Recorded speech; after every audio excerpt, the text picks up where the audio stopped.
What's up everybody? This video is called Hover Junkers is VR only. And that's because Hover Junkers is VR only.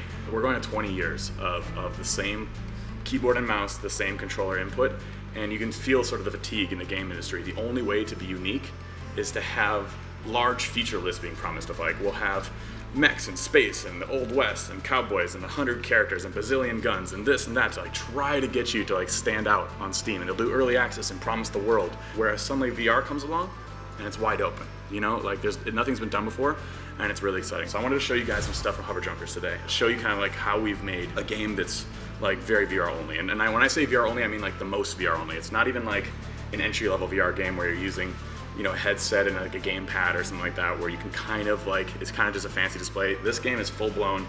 You need motion controllers for it. You need the headset. You need tracking. You see a lot of people, a lot of momentum towards porting things to VR.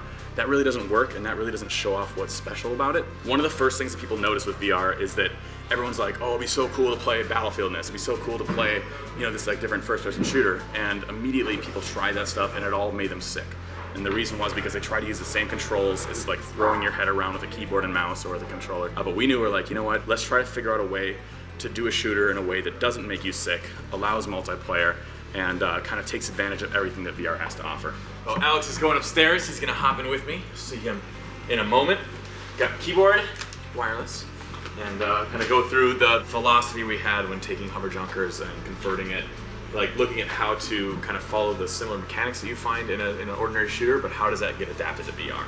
So, all right, so the first thing, built custom in here is our entire menu is built into a room setup.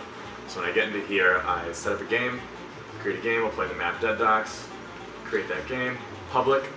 Alex, I'm creating a public game right now. There's Alex. So first of all, we have the menu network so we can look around inside here. I should see what ship I'm in. Dredge? Sure, why not? Dredge is good. Actually, I'll choose a different ship. I'll choose the Victor. No. I'm gonna do Wasp. Wasp's the first ship, the OG. Yo, Alex. So in here, when people are waiting, we have it networked so people can hang out, talk, throw toys around. We have Gunther up here. You can grab him by the head. Generally, like just mess with them. Take him on. Anyways, all right, let's get into the map. So here is the ship. The ship's been built. So our movement system in here, there's two movement systems actually layered on top of each other. One is your actual position in the room is moving around the ship. And then the second movement system is we have, when you take over control of the ship, basically the direction you're pointed at, and when you pull the trigger, that's what moves you in the ship. So you have the cockpit of your ship, and it moves you around whichever direction you go. So essentially, if you look at the standard first-person shooter, we have, think of that as that's your WASD. So WASD, that's what we have right there.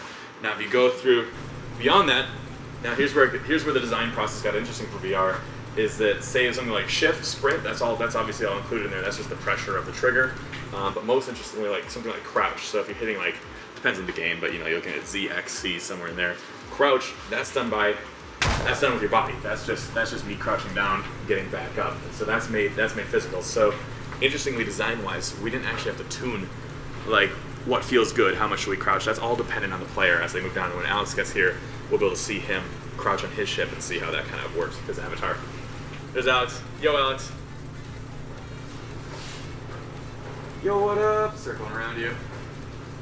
Cool. Yeah, that sounds good. Put your hands up. Put your hands up. Dude. Okay, so DayZ, I'm trying to remember which ones are which. DayZ, I think that's like F1.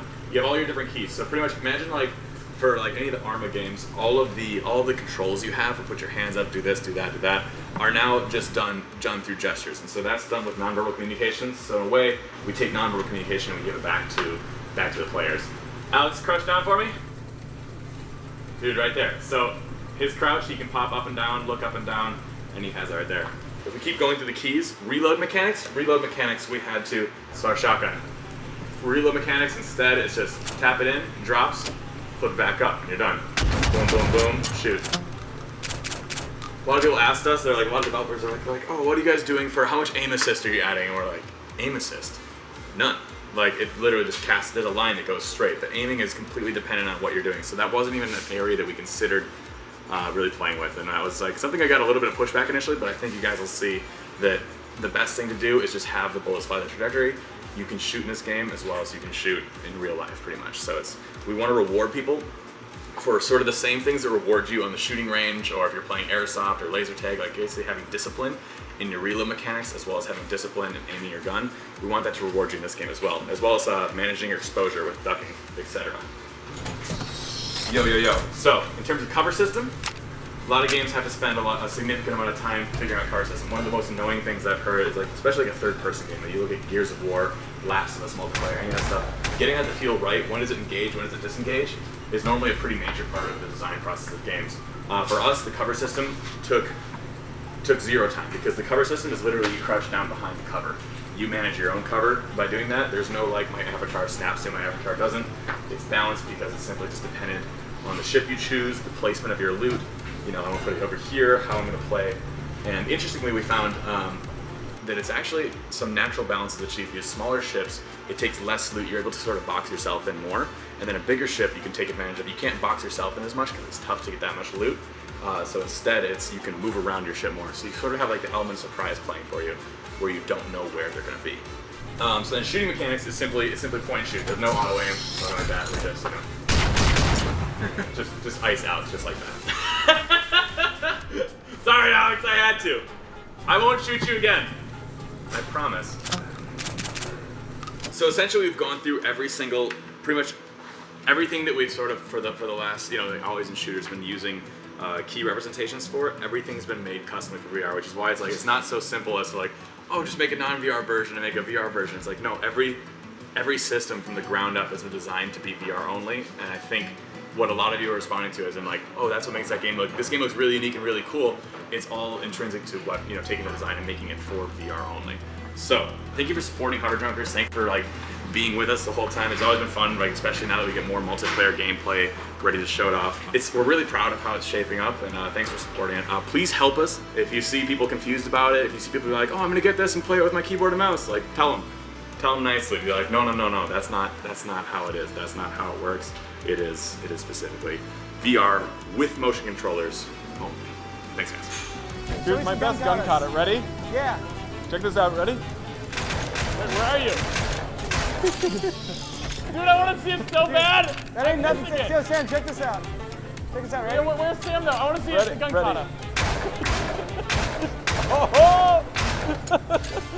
Oh my God.